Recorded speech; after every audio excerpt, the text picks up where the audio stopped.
Mga kababayan, pakinggan nyo po ang hinaing ng aming punong barangay sa Barangay Magsalangi, sakop ng Milagros, Masbate City, na walang iba kundi si Kap Dedikasyon Irenia Soles. Maayo po na aga.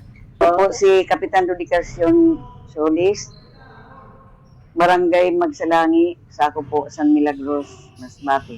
Problema po namo didi sa among barangay, igwa po kami sin problema na kung pwede mabuligan po kami katulad sa evacuation center kag sa covered court. Oo na magkaigwa kami sin covered court kay kung may mga aktibidades po kami na kadi po ang mga sakop sa amon LGU San Milagros, mainit po.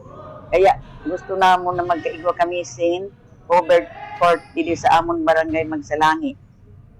Kag ang amon po problema didi ang kuryente po, sir.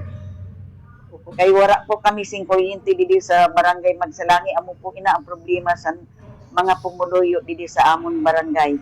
Mga kababayan, ang video ito kaya ko ginawa upang makarating sa lahat ng mga kinaukulan sa gobyerno, lalong-lalo na po sa aking minamahal na pamilyang Duterte. Sana po, VP Sara Duterte, iyong dinggin ang aming hiling o problema sa aming barangay. Dahil base nga po sa aming kapitana, at alam ko naman po talaga na kami po ay wala po kaming evacuation center na tuwing dumating ang kalamidad, lalo pa ito ngayon, malapit na naman po ang bagyo, nahihirapan po ang aking mga kabarangay kung saan po sila sisilong. Kaya sana naman po, mahal namin VP Sara Duterte, matugunan nyo po at mabigyan kami ng isang magandang evacuation center. Kahit na lamang po covered court na meron po kaming masisilungan. At hindi lang po yan, marami pa pong mga problema na kailangan pong mabigyan ng solusyon at tulong itong aming barangay. Una nga po dyan, yung evacuation center at kuryente. Dahil simula po nung ako ang pinanganak noong 1985 sa aming barangay, sa edad kong 40 ngayon mga boss, ay wala po talagang kuryenteng nakakarating sa amin katulad ng Meralco o Masilco, kasi Masilco po talaga ang nasa Masbate po ngayon. Sana po makarating po ito sa lahat ng mga kinaukulan, mapa sa national at sa lokal na LGU mga boss.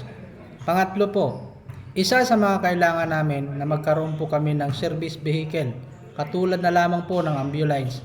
Sapagkat ang aking mga kabarangay kapag may mga insidente o emergency, sila po ay nahihirapan na tumakbo papunta sa aming lungsod o papunta sa Masbate City upang magpagamot. Sa kadahilanan nga po na kami po ay wala po kami service vehicle ang aming barangay. So yun lamang po, mahal namin VP Sara Duterte at sa lahat po ng national at local government, lalong-lalo na po dyan sa amin sa provincial na Masbate City.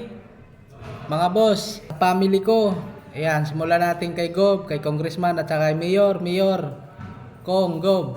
Umaasa po kami sa inyo na sana po matulungan nyo po kami sa aming problema sa barangay Magsalangi po, sako po ng Milagros, na ngailangan po kami ng isang evacuation center, kuryente at service vehicle po para po sa aming mga pasyente.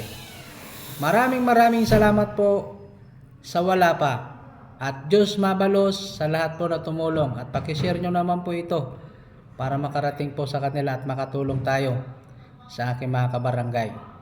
God bless us all.